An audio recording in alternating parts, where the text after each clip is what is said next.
Saludos cordiales, estimados estudiantes. Les doy la bienvenida a esta clase cuyo tema es la oración gramatical.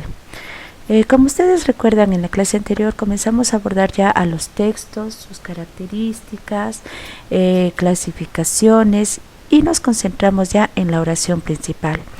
Para poder tener una relación más concreta, más positiva, digamos, de la oración principal, vamos a hacer un repaso de lo que es la oración gramatical. La oración gramatical, recuerden, se relaciona con la morfología y la sintaxis. ¿De qué manera? La morfología, porque cada parte de la oración se va formando por palabras, por categorías gramaticales, y serán las terminaciones de estas palabras donde se dará a conocer género, números, modos de verbo y demás, tiempos del verbo, sí nos dará a conocer justamente y la aplicación de todas estas partes y de estas estructuras, de estas terminaciones, nos permitirán la coherencia del texto y la cohesión del mismo. La sintaxis, en cambio, es la relación que se va dando entre las palabras que han conformado la oración.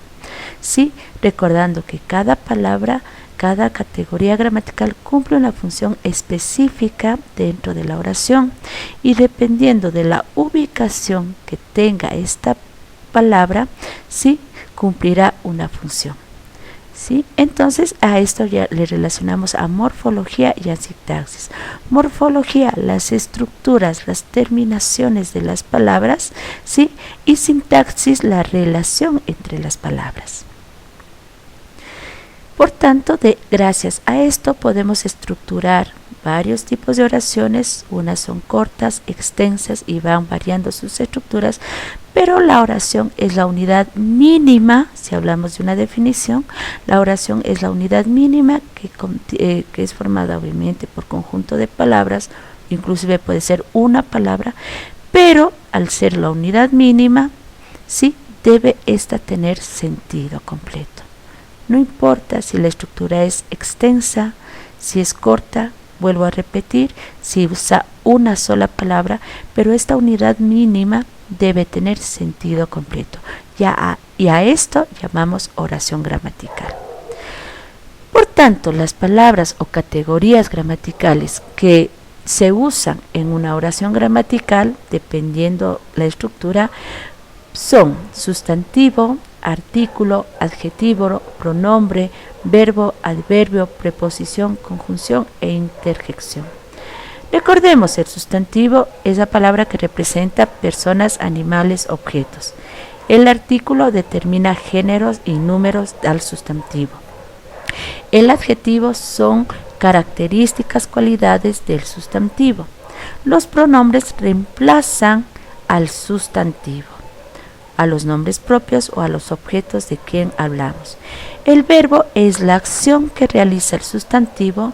El adverbio son los modos y los complementos, sí, concretos que están adheridos al verbo.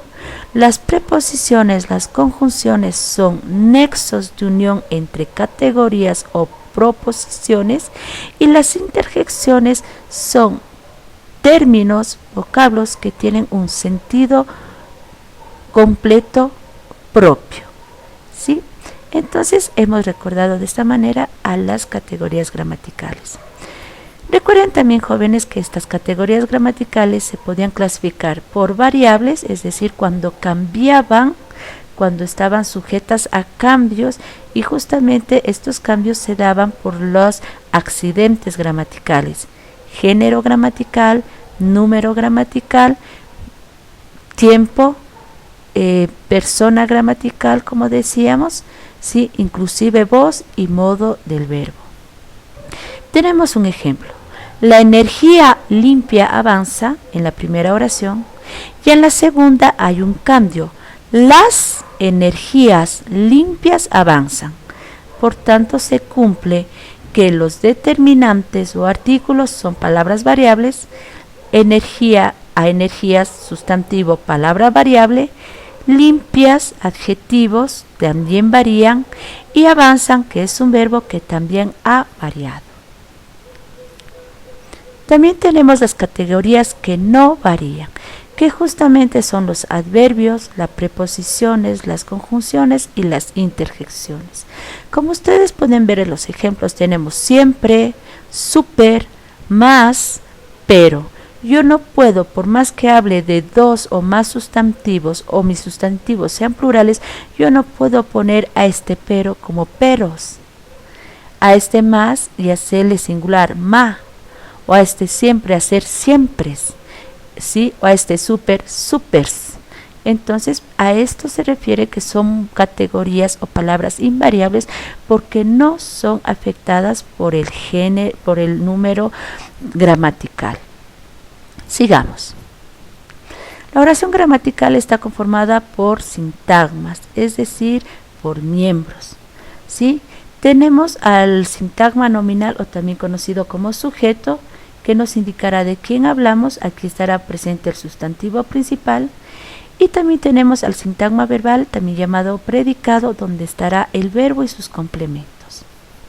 Es decir, y nos indicará, o es decir, qué acción realiza y cómo se realiza esta acción. Tenemos el ejemplo: Eduardo reutiliza vidrios y papeles para cuidar el medio ambiente. ¿De quién hablo? De Eduardo. Este será el sintagma nominal, sujeto, y reutiliza vidrios y papeles para cuidar el medio ambiente será el sintagma verbal o predicado. Le reconozco porque tiene al verbo y todos los demás complementos me indican cómo está dándose esta acción. ¿Qué acción realiza? Reutiliza. ¿Qué reutiliza? Vidrios y papeles. ¿Para qué? Para cuidar el medio ambiente. Como ustedes ven, son complementos del verbo y forman de esta manera el sintagma verbal. Asimismo tenemos clases de sujeto. Cuando hablamos de sintagma nominal, hablamos de clases de sujeto, es decir, cómo está dado el sustantivo o el sujeto que realiza la acción. Tenemos sujeto expreso cuando logramos visualizar en la oración al sujeto. ¿De quién hablamos? En este caso dice, Alberto juega golf los domingos. Puedo ver claramente que Alberto es el que realiza la acción. En cambio, en el sujeto desinencial y en el sujeto tácito no ocurre eso. En el sujeto desinencial es cuando no se nombra expresamente al sujeto en la oración. Solo está incluido dentro del verbo, de la terminación del verbo. Es decir, si digo juega golf los domingos y pregunto ¿quién juega golf los domingos? Digo él. Estoy refiriéndome a la tercera persona gramatical singular, ¿sí? Que representará a un hombre en este caso, o a una mujer, ¿no? Sujeto tácito, en cambio, es aquel que se da para no volver a repetir varias veces, ¿sí?, al sujeto ya nombrado y que ya se sobreentiende. Si digo, Andrés no entiende la materia, cree que le irá mal en la prueba, ya en este cree tengo designado a mi sujeto para no nombrarlo reiteradamente. Andrés ya está enunciado en la primera parte de la oración y para no volverlo a nombrar lo incluyo implícitamente dentro del verbo. Entonces de esta manera tenemos las clases de sujeto. Pasemos ahora a los núcleos de los sintagmas. Cuando hablamos de núcleos, hablamos de la palabra principal de cada sintagma, recordando que hay dos sintagmas: sintagma nominal, que era el sujeto, y sintagma verbal, que es el predicado.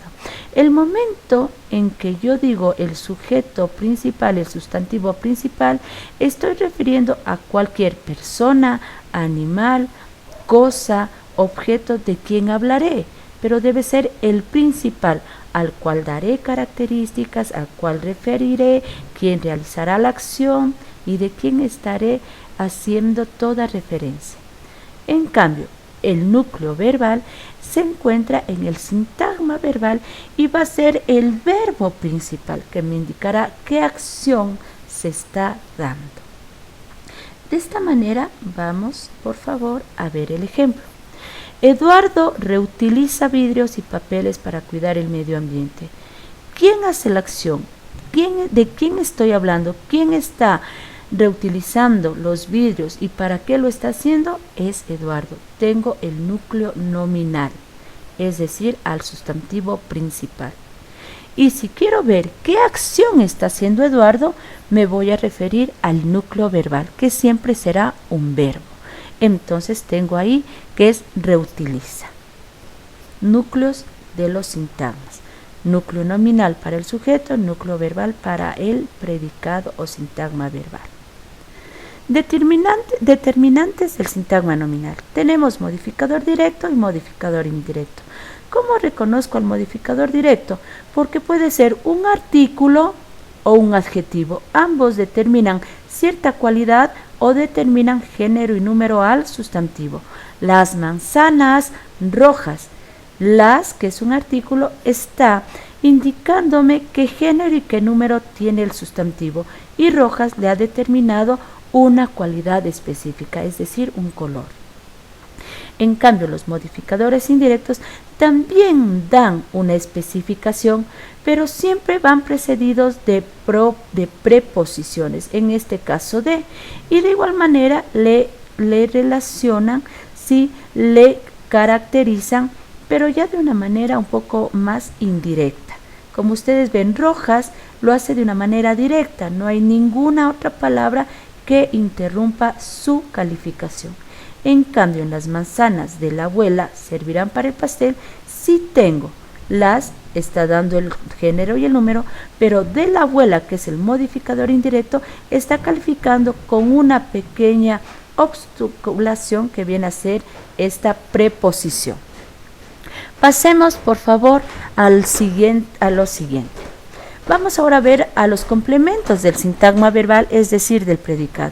Tenemos así que todos los complementos, objetos directos, serán aquellos que nos indiquen justamente aquello que está indicando cómo fue dada la acción, dónde recayó la acción, con qué se hizo la acción, para qué se hizo la acción, sí, en compañía de quién se hizo la acción.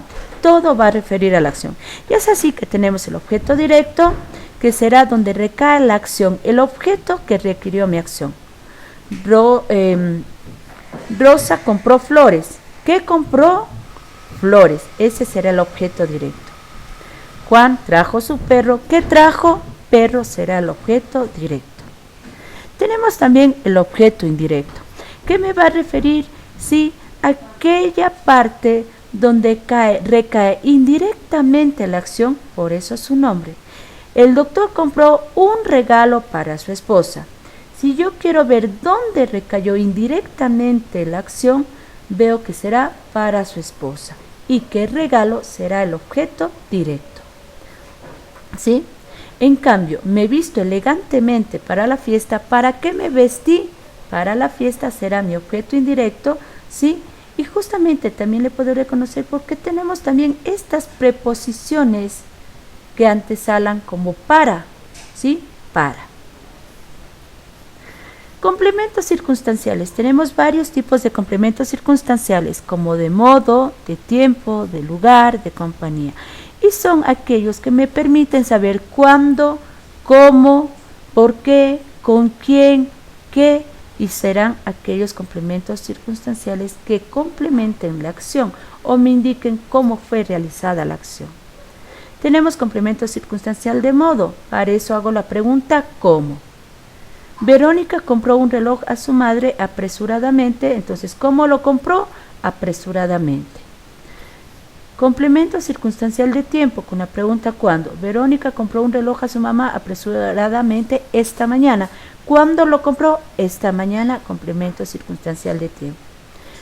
Complemento circunstancial de lugar. ¿Dónde? Verónica compró un reloj a su mamá apresuradamente esta mañana en el centro de Concepción. Entonces pregunto, ¿dónde? En el centro de Concepción será el lugar. 4. Complemento circunstancial de cantidad. Preguntaré, ¿cuánto? El reloj costó 15,000 pesos. ¿Cuánto ha costado? 15,000 pesos. Será el complemento circunstancial de cantidad. Complemento circunstancial de compañía. ¿Con quién? Verónica compró el reloj con su hermano. ¿Quién le acompañó a esta acción? Su hermano. Complemento circunstancial de compañía. Complemento circunstancial de instrumento. ¿Con qué compró? Sí, si yo hago la pregunta, ¿con qué compró? Verónica compró el reloj con su dinero ahorrado. ¿Con qué ha comprado? Con su dinero ahorrado. Complemento circunstancial de causa. ¿Por qué? ¿Para qué? Sí, de causa, de finalidad. El reloj lo compró por el Día de la Madre. ¿Por qué lo compró? Porque era el Día de la Madre. Como ustedes pueden ver, utilizando estas preguntas, yo puedo reconocer de qué clase de complemento circunstancial estoy hablando. Para ir terminando, vamos a pasar a la clasificación de la oración. Sí, la clasificación de la oración se clasifica de dos maneras. Estructuralmente, es decir, lo que va variando, qué elementos se han colocado, de qué elementos se han eliminado, se suspendieron y por tanto la estructura variará. Y también tenemos la clasificación según la actitud del hablante. Por tanto, según la actitud del hablante tenemos enunciativas para afirmar o para negar, sí o no, interrogativas cuando hacemos preguntas parciales, directas, indirectas, ¿sí? Totales o parciales, directas, indirectas. Exclamativas cuando estamos dando a conocer emociones, exclamaciones. Exhortativas o imperativas cuando estamos dando órdenes, ¿sí? Dubitativas cuando la oración está dando a conocer dudas. Y desiderativas u optativas cuando estamos dando condiciones u opciones. También, como decíamos, la oración se clasifica por su estructura. Simples y compuestas se referirá al número de verbos. Cada verbo formará una proposición y mientras más verbos, más proposiciones tendremos. También hablamos según la naturaleza del predicado, si estas son atributivas, si es un verbo copulativo o predicativas. Según la presencia o ausencia de complementos directos, esto depende, entonces se volverán transitivas e intransitivas. Según la presencia y ausencia del sujeto, como acabamos de ver, personales e impersonales. ¿Sí? Y según la voz, si estas oraciones son activas o pasivas, recordamos un poquito de esto que ya vimos, ¿sí? Activas cuando el sujeto realiza la acción y pasivas cuando el sujeto no puede realizar la acción y necesita de otro sujeto que pueda realizar la acción y recaiga en el sujeto principal. Si digo, yo pateo la pelota de fútbol, estoy dando la acción yo, por tanto es una voz activa. Pero si digo, la pelota es pateada por mí, yo estoy hablando de la pelota, pero esta no puede hacer acción, necesita de un segundo agente de acción, que seré yo.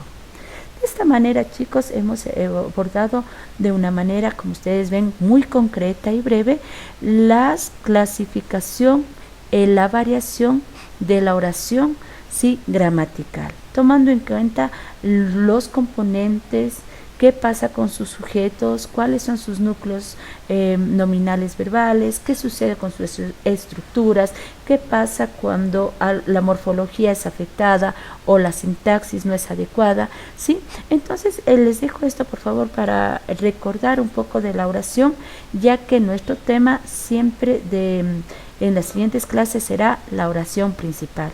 Al hablar de oración principal debemos ser capaces de identificar la oración más importante, la principal, la que aborde el tema y sea la más principal, dándonos a conocer sujeto, la acción que se ha dado y cómo se está dando, para saber diferenciarlas de las oraciones de apoyo, que son llamadas oraciones secundarias.